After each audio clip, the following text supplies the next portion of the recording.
Hernia के अंदर अगर कोई टेस्ट सबसे ज़्यादा करवाया जाता है ना, तो वो है अल्ट्रासाउंड। और आज हम जानेंगे कि अल्ट्रासाउंड का हर्निया के टेस्टिंग के अंदर क्या रोल है। मेरा नाम है डॉक्टर मैं स्टार्ट करते हैं। जी हाँ, आपने सही गेस किया। आज मैंने लैब कोट पहना हुआ, तो मोस्ट लाइकली आज हम बात करेंगे किसी मेडिकल के टॉपिक के ऊपर। और आज जो मैंने टॉपिक डिसाइड किया है बात करने के लिए वो ये है कि अल्ट्रासाउंड का जो इस्तेमाल आप नॉर्मली सुनते हैं हर्निया के टेस्टिंग के लिए, वो क्या होता है। अब अल्ट्रासाउंड एक ऐसा टेस्ट है जिसके बारे में तकरीबन हर शख्स ने सुना होगा, चाहे वो प्रेगनेंसी के अंदर हो, चाहे वो चोट के अंदर हो, चाहे वो इन्फेक्शन के अंदर हो, चाहे मतलब हर किस्म की बीमारी के अंदर अल्ट्रासाउंड कहीं ना कहीं पे करवाया जाता है। अब अल्ट्रासाउंड क्यों करवाया जाता है? क्योंकि ये सबसे सस्ता तरीन टेस्ट होता है, ठीक है ना। जब भी कोई चीज़ कंफ्यूजिंग होती है किसी डॉक्टर के लिए, तो अमूमन वो अल्ट्रासाउंड की मदद लेता है। लेकिन इस टेस्ट के अपने फ़ायदे और अपनी कुछ खामियां हैं। आज हम इस बारे में बात करेंगे, और इस टेस्ट के अंदर हर्निया के अंदर क्या रोल है, आज हम इस बारे में बात करेंगे, ठीक है। तो स्टार्ट करते हैं। सबसे पहले तो ये आपको मैं बात क्लियर कर दूं कि जो हर्निया होता है, वो जो डॉक्टर होता है, आपका जो सर्जन होता है, वो देख के अपना, जब क्लिनिक में आप जब भी कभी जाएंगे चेकअप के लिए, तो जो डॉक्टर होगा वो क्लिनिक के अंदर ही जो मुआयना करता है उसमें तकरीबन 80% पता चल जाता है कि इस बंदे को हर्निया है या नहीं है। जो एक डॉक्टर का हाथ होता है उसमें 80% पता चल जाता है, ठीक है। लेकिन फिर भी बाजुकात ऐसा होता है कि इंसान कंफ्यूजिंग होता है कि ये जो सूजन है ये कहीं हर्निया की वजह से या किसी और वजह से तो नहीं है।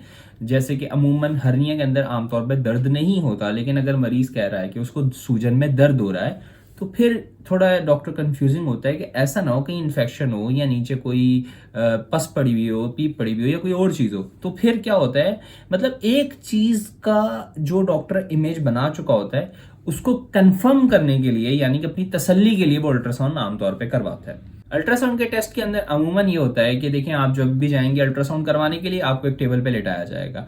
अब वो जो टेबल होता है उसके साथ ही एक छोटा सा कंप्यूटर लगा हुआ होता है और एक छोटा सा प्रोब होता है जिसकी मदद से अल्ट्रासाउंड किया जाता है। अल्ट्रासाउंड के लिए जब जिस भी जगह का हर्निया हो, चाहे पेट का हो, चाहे इंग्वाइनल हर्निया हो, चाहे नाफ के पास का हो, कहीं का भी हर्निया हो, तो उसके लिए लिटा के आपके जिस्म के उस हिस्से के ऊपर एक जेल लगाई जाती है, और जेल के बाद जो है वो हर्निया क्या अल्ट्रासाउंड किया जाता है। अब उसमें अमूमन जो है वो, एक तो जब मुआयने में जाएंगे तो आप देखेंगे डॉक्टर क्लिनिक के अंदर जब भी आपका मुआयना करेगा तो आपसे खांसी करवाता है, क्योंकि जो खांसी के साथ जो सूजन होती है हर्निया की, वो बढ़ती है और कम होती है, ठीक है ना। कब्ज के साथ, खांसी के साथ, अगर किसी भी चीज़ के साथ जब प्रेशर आता है पेट पे, तो वो सूजन कम ज़्यादा होती है। तो अमूमन अल्ट्रासाउंड के अंदर भी ये चीज़ें करते हैं, ठीक है ना। तो अब अल्ट्रासाउंड का सबसे बड़ा फायदा तो ये होता है कि ये बहुत चीप है, बहुत सस्ता है, ठीक है। हर जगह पे अवेलेबल है, तकरीबन आप गली मोहल्ला भी उठा के देखेंगे तो आपको 2-3 अल्ट्रासाउंड के सेंटर मिल जाएंगे। अब इसके पहला मैंने आपको बताया कि फायदा क्या होता है कि सबसे सस्ता है, और डॉक्टर आमतौर पर अपनी तसल्ली के लिए करवाता है।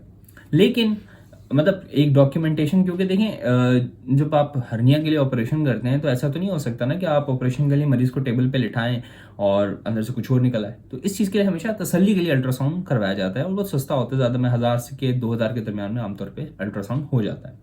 लेकिन अल्ट्रासाउंड के अंदर कुछ जो है वो कमियां होती हैं, ठीक है ना। पहले तो ये कि समझ लेंगे अल्ट्रासाउंड काम कैसे करता है। अगर अभी तक मेरी बात समझ में नहीं आई है आपको, तो मजीद आपको समझना चाहें तो साइड पे कार्ड मिलेगा, आप अल्ट्रासाउंड के बारे में मजीद समझ सकते हैं। खैर, अल्ट्रासाउंड के अंदर जो खास कमियां हैं हर्निया के मुतालिक, वो ये हैं कि देखें, अल्ट्रासाउंड जब किया जाता है तो उसमें अमूमन हर्निया रिड्यूस हो जाता है, यानी कि जो सूजन होती है, क्योंकि देखिए पेट के अंदर से आंत या चर्बी या कोई भी चीज़ बाहर आ रही होती है अमूमन हर्निया के अंदर ना। तो जब आप लेटते हैं अल्ट्रासाउंड के लिए तो अमूमन वो सूजन खुद ही अंदर चली जाती है, तो अल्ट्रासाउंड के अंदर बाजुकात मिस हो जाता है। या फिर अल्ट्रासाउंड की जो रिपोर्ट होती है, क्योंकि देखिए अल्ट्रासाउंड करने के लिए एक डॉक्टर का होना जरूरी नहीं होता, अल्ट्रासाउंड करने वाले टेक्नीशियंस होते हैं, ठीक है ना, आमतौर पे। तो उसका सबसे बड़ा ड्रॉबैक है, सबसे बड़ी कमी का मसला ये आता है कि बाजू का जो अल्ट्रासाउंड की रिपोर्ट होती है वो इतनी रिलायबल नहीं होती, हर डॉक्टर पर रिलाय नहीं करता। अगर उसको लगेगा ना कि रिपोर्ट के अंदर थोड़ी सी भी चीज़ गड़बड़ है, तो या तो वो अल्ट्रासाउंड किसी दूसरी अच्छी जगह से कराएगा, या फिर उस टेस्ट से अच्छे टेस्ट की तरफ जाएगा, ठीक है ना। तो अल्ट्रासाउंड के साथ ये मसला आता है। लेकिन अमूमन तसल्ली के लिए डॉक्टर्स करवाते हैं। अब जो हर्निया की टेस्टिंग होती है ना, हर्निया के जो टेस्ट वगैरह करवाए जाते हैं वो लेवल्स के हिसाब से होते हैं। सबसे बेसिक लेवल पे कि समझ नहीं आ रही या फिर कंफ्यूजन है, तो तसल्ली के लिए अल्ट्रासाउंड कराया जाता है। फिर इसके अलावा सीटी स्कैन होता है, एमआरआई होता है, और भी मुख्तलिफ किस्म के टेस्ट होते हैं। वो तमाम टेस्ट मैंने समझाए में। अगर अल्ट्रासाउंड के से थोड़ा सा आप ज़्यादा जानना चाहते हैं हर्निया के मुतालिक, तो आपको एक वीडियो मिलेगी यहाँ पे, आप वहाँ जाके देख सकते हैं कि अल्ट्रासाउंड के लिए हर्निया के लिए कौन कौन से टेस्ट करवाए जा सकते हैं, ठीक है। और हर टेस्ट की खामी और खूबी के बारे में मैंने बताया हुआ है जो आमतौर पर करवाई जाती है। And that's all, this doctor मैं साइनिंग ऑफ। अल्लाह हाफिज़।